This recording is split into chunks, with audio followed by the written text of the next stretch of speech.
Growing a business is hard, but it does not have to be. Once a week, we take a break from the hustle and bustle in business to talk about innovations and what's new in the C-suite. This is the Fractional C-Suite Retreat, and I'm Joseph Frost. Pull up a seat at the fire, grab a drink, smoke a cigar, and just join me as we relax, learn, and get inspired. This retreat is sponsored by yorCMO, helping organizations grow with better marketing strategy. Welcome. Today's guest is a marketing executive. She has 25 years of experience successfully managing go-to-market strategies for startups and high-growth technology companies. She believes strongly in working collaboratively. She likes to use big words. And she is a CMO at our company, yorCMO. So welcome, Stacy Kamigaki. How are you? I'm well, Joe. Thanks for having me on. It's great. It's always good to have one of our own on the show. And I say that a little bit in jest. You're definitely your own woman, but glad to have you on our team. Awesome. Thank you. I am too. So let's get started. I know that the question I like to pose at the beginning of the show is simply what's an opportunity that you see that you think other C-suite leaders should know about? Yeah.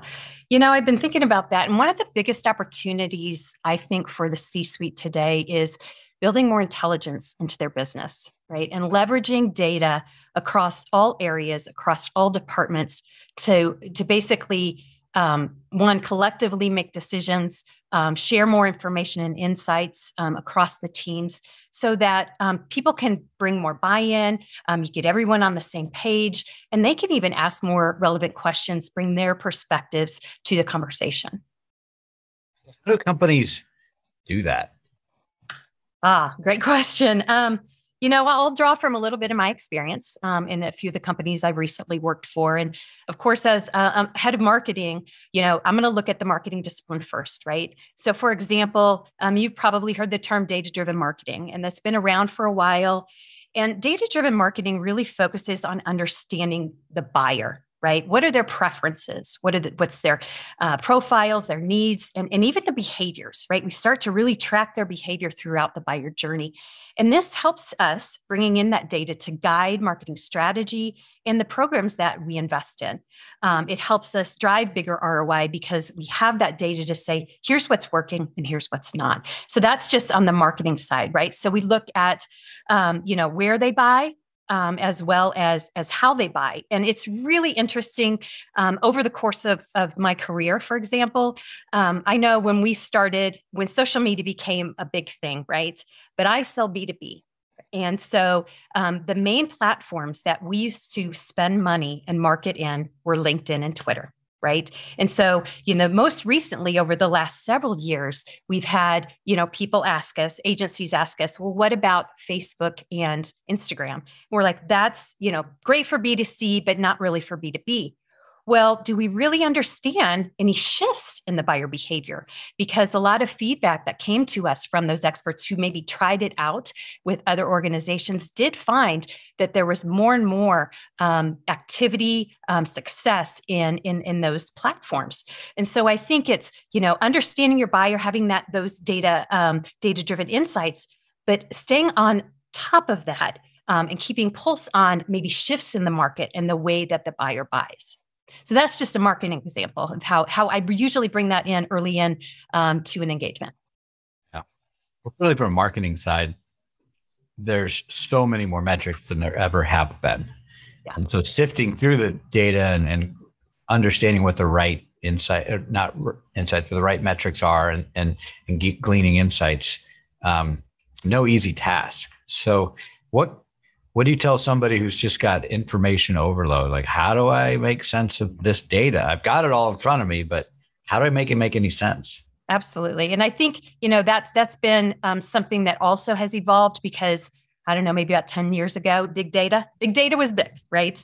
And so we were hearing a lot about that. But I read an article recently about, we need to look at small data groupings, increments, and to help us make decisions in a very focused way. And so I would say you don't have to look at the vast amount of data and drinking from a fire hose, but really hone in on the things that you think can move the needle. So I talked about, marketing. And the other thing is, very important is really that collaboration across the C-suite. So once I put the marketing metrics in place, just the last few companies that I've worked for, I also collaborated a lot as they grew to see the value of data, on the client success side. Right? We need to look at the customer experience feedback. They're in touch with the customers. Are we solving problems if issues come up? What's the net promoter score? Those type of things really help us. And because in a service organization where you add services onto the technology, they are a key touch point because they're customer facing. So a lot of the data they can bring back post sale is also very valuable to the marketing and sales department, but also to, I think, the business as a whole. And then again, on the financial side. So, marketing and CFOs sometimes, because we like to spend and they like to pull back, it's really important to collaborate to really understand. So what is the financial leaders looking at, right? The last one, for example, was in recurring revenue, MRR software. And so some of the things that they were looking at were, the customers. Where were they coming from? Were they coming from the channel or from the direct? What was the mix of current customers? Were we upselling to them versus net new? And what's the lifetime value? Are we increasing those sales? So again, there's a lot of interconnected data, but that directly impacts sales and marketing and the growth of the company. Sure. It's marketing spans lots of different areas of the business. Yes. Operations, sales, we don't really impact the financial side, but they certainly can impact us with budgets and expectations. But it can be like the glue, if you will, or the source of all data truth could live in the marketing department if you wanted it to, because it does incorporate so much of the different areas of the business. Do you see in your experience that marketing is used as that kind of bridge, or is it marketing usually more siloed and they just bring them in when they need leads? Yeah. I think, and again, I think that's why that's one of the biggest opportunities right now, is because it isn't traditionally used that way. I think you're facing some different obstacles, whether it be systems, right? There's different systems that are capturing the data. You need to make sure that they are all talking to each other, right? Whether it be your, support tickets and those type of things and the different reports that client success runs to, QuickBooks or some of the larger ERP systems that's holding the revenue information. All of those need to be able to talk to each other. So system level, you need to have that foundation built. When it comes to the different decision makers, I think all of the C-suite needs to have ownership in different parts of that to make collectively and collaboratively to make decisions together. I think marketing can help. And I think if you have a data-driven marketer, they can bring expertise from, past experience. So it's one of the nuances of being a fractional CMO is you are not in the organization as much, or like sometimes even physically in the organization like other C-suite leaders are. So does that compound the problem with marketing getting its fingers into things and getting access to the data and showing data as a valuable, valuable part of marketing, or is it indifferent in your experience? I think it's indifferent if you can show the value of data. If marketing can, and again, that's where I start, but if marketing can show some data insights that are impacting the business, right? I think it's really important to look at some of the metrics, typical marketing metrics of, how many visitors to a site, how many clicks, those type of things. But I drill further into where is that leading to, leading us, right? What are the conversion rates from a sales perspective? Sales and marketing have to align, and they have to work very closely together. So, what are the conversion rates throughout the buyer's journey? So those are some of the metrics that we have to uncover and we have to share to the leadership. Because I wear two hats, right? As a CMO, I wear the marketing hat, and that's very important to help drive business and increase sales. But I am a chief officer, right? So I also have a business hat, and I am part of the executive team that all of us should care about ways in which we can move the needle. And so I think, marketing, if we have a seat at the table, can demonstrate the value that we're doing with very targeted programs driven by data and what our buyers prefer. Then I think we start to build that credibility and that trust. And then I think there's ways that other executives, because they, again, they care. They want the company to succeed. They want to be part of something greater.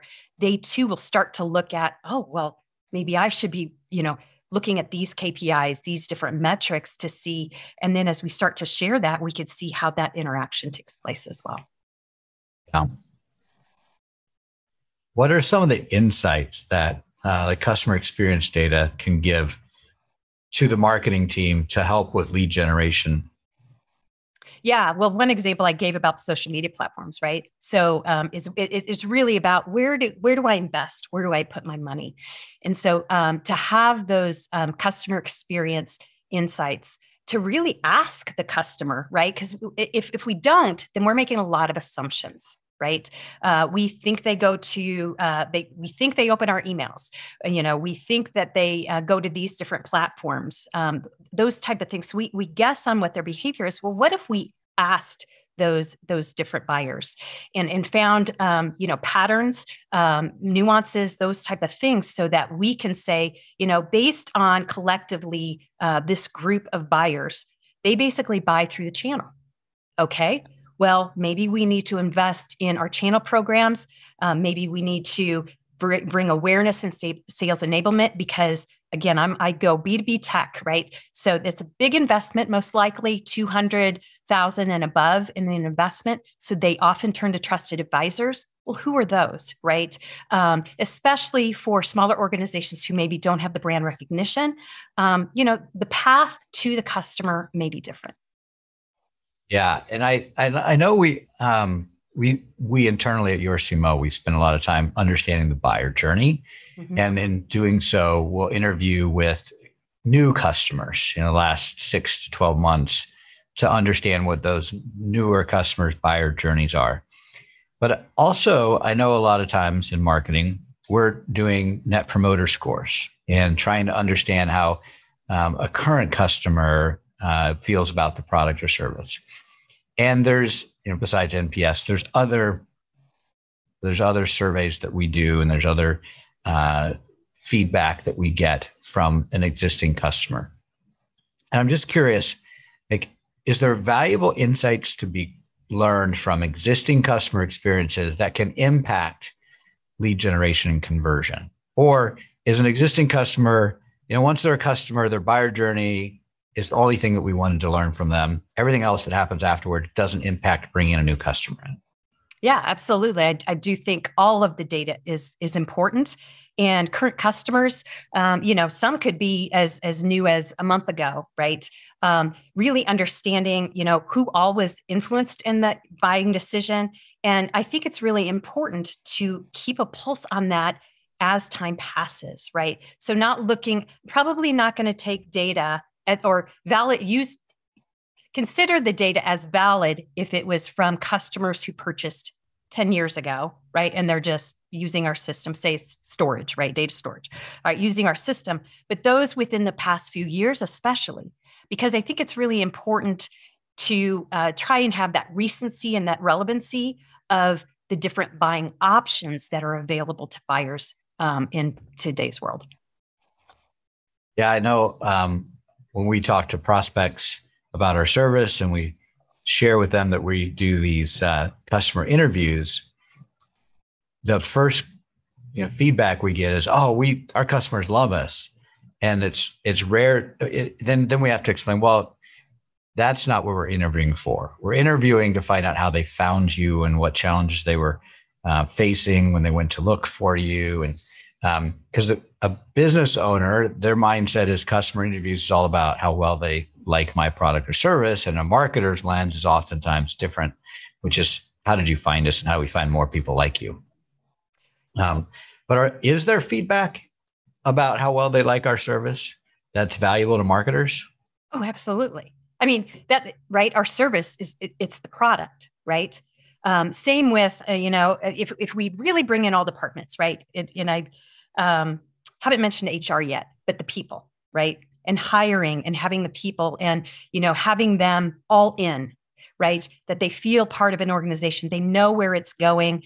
They're 100% behind it. And that comes through in every experience, every touch point with the customer. So absolutely is important to understand how their experience went and how satisfied they were. Because one, will they buy again? If they're MRR customers, we have to worry about churn. There's competitors out there and you can, change in a month, less than. And so, so you really need to take into consideration all of those aspects. Marketing's job is not done, and everyone in the organization is a marketer. Marketing to a client and selling to a client is never done. In the current client base, I'm seeing more and more is actually your bread and butter, and so you really want to protect that. I think that's the big aha that a lot of people miss about marketing is, yes, we can bring in leads and that's our focus. And of course we have to, that's one of marketing's major responsibilities, but also extending client lifetime value by reducing churn, looking for opportunities for upsells or new products or enhancements. Like marketing can play a big role in that, which may be a more valuable role for some companies, especially B2B tech. Retention and churn and client lifetime value goes a long way in ultimately valuing that company in the light of an exit or other purposes. But those numbers might be more important than net new customers. Well, if you think from an entrepreneur perspective, Joe, right? You think about, you're always thinking about new things, new ideas, right? And the best marketer I know of is Jeff Bezos, right? I mean, he has, right? Everyone's standard is Amazon, right? And so what was he when they first started? It isn't what they are today. And it's always that continuous improvement, what new services, ways that I can engage my current customers. And, one of the last companies I worked for, over 80% of our sales for that year were new services, new products to the existing customer base. And I agree. I think that's untapped sometimes. Yeah, completely. One of your greatest assets is the existing customer base. New customers are much harder to find, much more expensive to find than retaining an existing customer. The data is super clear on that. You touched on recruiting, and I think recruiting is just a marketing effort, and the product's the company and the prospects to hire. Recruiting has gotten really difficult lately for a lot of companies. And if you put your marketing hat on, what kind of advice would you give your CEO or your CHRO peer from a marketing perspective to enhance or help the recruiting efforts? I honestly think that what employees are looking for today has changed so much. I think they want to be a part of something bigger than themselves. I think they want something that they can bring value to, that they are recognized and rewarded. I think culture is such a big part of recruitment right now. And so I think I definitely think it's beyond marketing. I think it starts with the CEO and, having someone for me, right? And someone with a clear vision, someone that communicates that very well, so I can see and agree with, yes, that's what I want to be a part of. I believe in that company. I believe in its products, and I want to be a part of that. So I think it starts within. So HR and CEO are a big part of that. And then just communication, having building and amplifying that culture and leveraging that. I think that's where the marketing can come in and work real closely with those key stakeholders to amplify and get that out in the market from a recruitment perspective. But, very much like a buyer, right? Buyers do a lot of research before they purchase a product. Employees do a lot of research before they sign up to, join an organization. And you've got a lot of those Glassdoor, they're looking at reviews, right? And so if we look at full transparency, of companies and such, what are the people who are part of it saying about it? And so I think that is so important to hopefully bring the best and offer a really great environment for these employees. And then I think recruitment's easier and hopefully retention as well. Yeah. And certainly the type of employment has changed. I mean, we are in a fractional executive space, and that wasn't, at least in marketing, that wasn't around 5 years ago. I mean, it wasn't popular. How has that changed, in your view, an employer's access to really great talent at a price point that's, a fraction of what a full-time person would be? I think it's exciting. If you look at my career, I've worked for smaller organizations, SMB. And so what I'm excited about with fractional CMOs is it brings, and let me go back. I've always liked the challenge of making those smaller guys appear bigger, right? And the internet helped with that, right? But appear bigger, a lot of capabilities, a lot of, smart team members, customer oriented. And I just really appreciate that opportunity to compete with the big gorillas out there. I think fractional CMO, fractional positions help as well, because, the enterprises, they can afford to bring in the in-house C-suite. The SMBs, they can't. And so how can you tap expertise and experience? Because that you can't get that just by giving someone a title. It really comes over time. And so, with the fractional C-suite, you have the opportunity to really take some of the most talented people out there and their expertise. And I've worked with a lot of them. We have the peer-to-peers, right, on yorCMO. And I'm impressed every week of, the different levels of expertise and that they bring. And that's what, businesses will be able to tap into. And again, I think it will just help them propel their business without a huge, cost for them. As we're going into the what looks to be some sort of recession, the fractional option for talent becomes even more appealing because cost is a real consideration. And with the fractional model, you can leverage somebody's expertise in a way that you can't by trying to hire that same person full time. And a lot of times companies don't need 20 hours a week of Stacy. Maybe they need 10. Right. Or they certainly don't need 40. And so the Stacy now has the flexibility to give 10 or 20 or 30 in a fractional way. She's only got 40 to give unless you work extra. So you're going to give some of it to other clients. That's the kind of the trade-off, is that the employer's got to split the person with another person. But as long as it's a full-time fractional person, you're still responsive. You're still there. You're still available, and you're sharing your talent with multiple companies. So it's a real win-win, especially going into today's or tomorrow's economy. Right.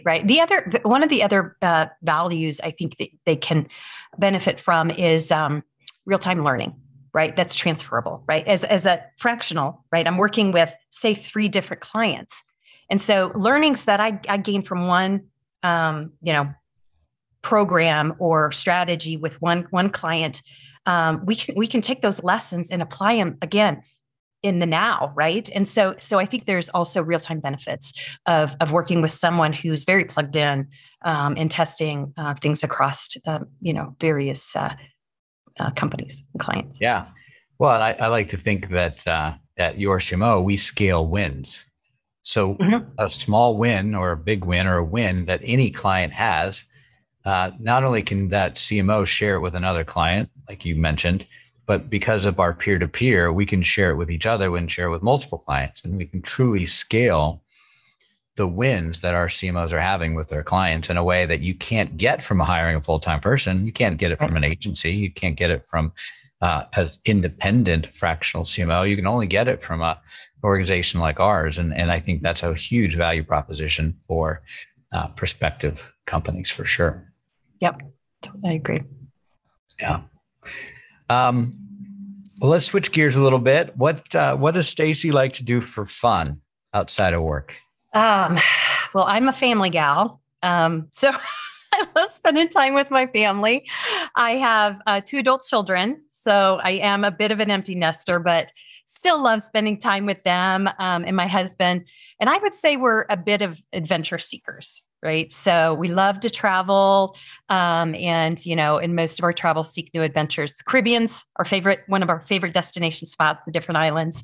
But when we're here, I'm based in Colorado, and so just enjoying the outdoors, the beauty out here. Love getting in the mountains, hiking. We also own a boat, so we go boating in the reservoirs around here, and just very active, staying very active. I'm a soon-to-be empty nester myself. So share with me the joys of empty nesting. Oh, I can focus on me and my husband and doing some, kind of this new chapter, doing some things that we're passionate about, more of that traveling. Our kids were very active in sports. So, the weekends, the nights, we're always getting them to and from the courts and fields. And stuff. So there's that freedom is really nice. The con, one of my kiddos is in California, so they're not close. But again, a good portion of our traveling is going to visit her and visiting all parts of California as well. So yeah, it gives you an excuse to travel or a place to travel for sure. Yep. So we've got one left, and we're looking forward to what our next chapter looks like as well. But I know there'll be some sadness that goes with it, just missing that activity and being close to your kids. But I found, I don't know if you've seen it yet with your kids. Two of my kids have been out of college for a couple years ish each, and they're going through all these career decisions and journeys, and they come back and they ask questions to mom and dad, and they want advice and experience. And I just have personally got a lot of joy about participating in that experience, as a consultant almost to my kids. I don't want to tell them what to do. I want them to figure it out, but I'm glad that they appreciate my input. And it's also energizing just to, I guess it's what you say, living vicariously through them, because the possibilities they have at this age, and all of the routes they can go and the choices they make, it's whatever they want it to be. They're just, it's not like at this stage, they can't make a wrong decision, it feels like. Yeah, absolutely. I love those adult conversations, and, being more of honestly a friend than the parenting. And then also, I don't mind sharing it, if I knew, then what I know now, I would have done this differently, a few lessons, and things like that. But it's wonderful. It's like being a fractional parent, right? Yeah, exactly. No, we contrast that right now with a daughter who's a senior in high school. And so we still have to be very much a parent, hands-on more than we'd like at times. But then we have these young adults that we can't parent it. My daughter came home last weekend, and she spent the weekend with us, and she went out with friends one night, and they went across an hour drive away, and and she didn't come home. I assumed she was spending the night out at her friend's house. And Amy, my wife, was, where's Julie? Is she coming home? And I go, she's probably spending that. Well, she didn't tell us. She didn't. She's an adult. She's not, she doesn't have to. So the next day, Amy's like, it would have been nice if you would have told us, Julie. She goes, well, I'd been used to being out on my own. And remember, I had to tell mom and dad what I'm doing. I know. We still worry. Yeah. For sure. Yeah. But when they're away in California, we worry a little less, I think, than when they're sitting in our 60-mile proximity. Right. Absolutely. Yeah. I will say I'm happy that our kids have the same interests and likes too, So my big thing is, and I mentioned the Caribbean, I really want all of us to get scuba certified. We've done our first dive in Cozumel, but we've not been scuba certified. And so I'm like, okay, Christmas gift, but then they both have significant others. And so I'm like, okay, so I had to ask both the significant others, would you be interested in, diving and getting your, and they're like, yeah. I'm like, okay, great, and stuff. So. Yeah, it gets expensive as they grow. You got plus ones, twos, and threes over time. For sure. We took our whole family this summer to Costa Rica. That was a big trip for us. And we didn't know if everybody would be able to make it because they have vacations. They have to request time off. But we were able to get everybody, all 6 of us there. But we specifically said no significant others. That's an expensive trip. And, and they were okay with it. But holidays are different. There'll be plenty of significant others around. Right. Thanksgiving and families growing. Yeah, it is. It's fun. Yeah. What is boating like in Colorado? Is it cold water? Like, can you get in the water? It is. What do you do? July, you can get in the water. It's not like the ocean. Like my daughter, she kind of went to school in SLO. And so the central part of California, and they're all wearing wetsuits when they're surfing, right? So no, you don't have to do that and stuff. 70s, I think. The reservoirs, there's not a lot of water. So everyone goes to the same destination. I grew up in the Midwest. So, lots of different lakes and things like that. But you go to Lake Mac? No. Where's that? McConaughey. Oh, McConaughey. I've heard about it. I actually haven't been there yet, but so we go to Horsetooth and Carter and up to Glendo, which is up in Wyoming. But our favorite place is Lake Powell, which is so far down right now. Yeah. And so, it's fun. We love. So the water's really low in Lake Powell? It is. Yeah. Some areas you can't get to that you used to be able to. Yeah. What's the prognosis? Is it going to fill back up? Nature will tell, we have to have lots of good snowpack years and not anytime soon. I don't think. I think I heard there might be a wet and snowy winter for many of us. And that would be helpful, right? That would be great. Yeah. How much skiing do you do? I personally, the rest of my family does ski. I snowshoe. It's my fault because I had knee problems when I was in high school, had surgery. And, as you get older, it probably needs to be relooked at. And so I don't ski, but I love snowshoeing and getting up in the mountains and playing in the snow. Yeah.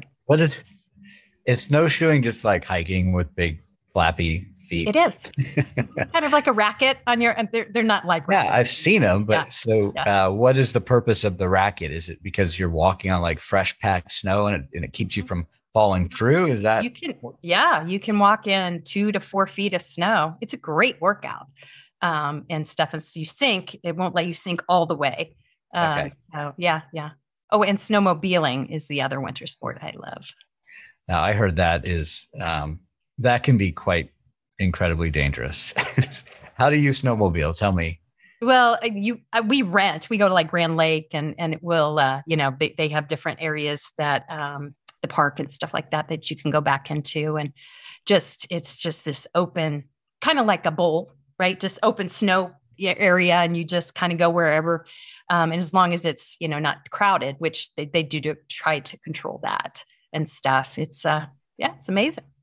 Yeah. I have a couple of friends that are very aggressive snowmobilers and they go like all over the place, tipping over sideways, upside down. It's like dangerous, people getting injured. It sounded a little bit too much for me.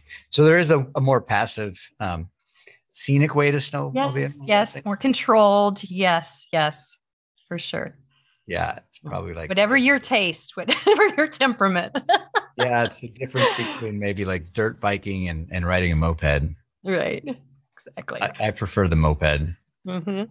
I'm not much of a dirt bike or Harley guy. I've never ever ridden. No, I've done moped. I've not done motorcycle.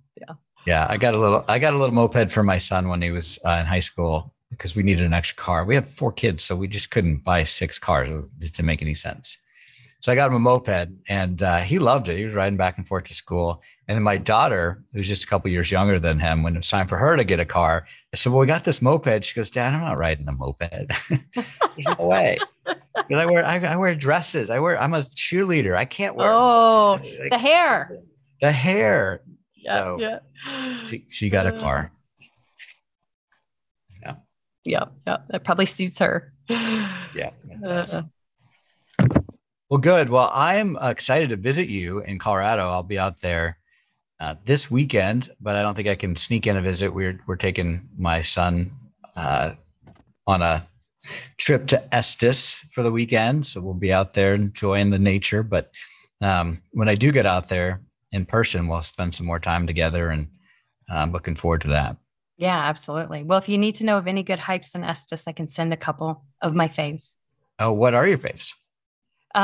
Gem Lake is really good. And, but you always remember you have to probably have reservations right now, because ever since the pandemic, I think they've kept the reservations, and I think I want to say, Lily Lake, is one that doesn't need reservations, but, yeah, there's probably at least a dozen different trails up there, but those are 2 of my favorites. I didn't even think that we need a reservation. So I'll check into that. Oh yeah. And if you're going into Rocky Mountain, the national park, make sure that, check into that. Okay. Well, thanks for the warning. Mm-hmm. Yeah. I went up there with my sister one time and we had to turn right back around. So. Oh my gosh. Yeah. I better do that. Hopefully it's not too late. My wife would kill me. You should be good. I think it's just the day before. Yeah. It's the day before. Okay. Well, that's good to know. Okay. Well, Stacy, thanks for being on the podcast. It was a lot of fun, and I'm sure our guests enjoyed it as well. But thank you very much for your time. Absolutely. I appreciate it. And I look forward to, I guess, talking to you soon. Yeah. And thanks, Joe. And to our listeners, thank you. Look forward to talking to you further. If you want to reach out to Stacy, if something she said sparked your interest, if you want to figure out what size snowshoe she wears or anything else, you can reach her at Stacy at yorCMO.com, yorCMO.com. But is there any place else, Stacy, you'd like people to reach out to you? Sure. I'd love to connect with you on LinkedIn. Feel free to reach out, and look forward to it. Okay. We'll have those contact details in the show notes. So look forward to talking to everybody next week. Thank you for listening, and we will talk soon. And that's a wrap. There's another successful episode of the Fractional C-Suite Retreat. See our show notes and more episodes at fractionalcsuiteretreat.com. This podcast is sponsored by yorCMO, helping organizations grow, save time and money with better marketing strategy and fractional execution. Visit them at yorCMO.com, yorCMO.com. Spelled wrong on purpose.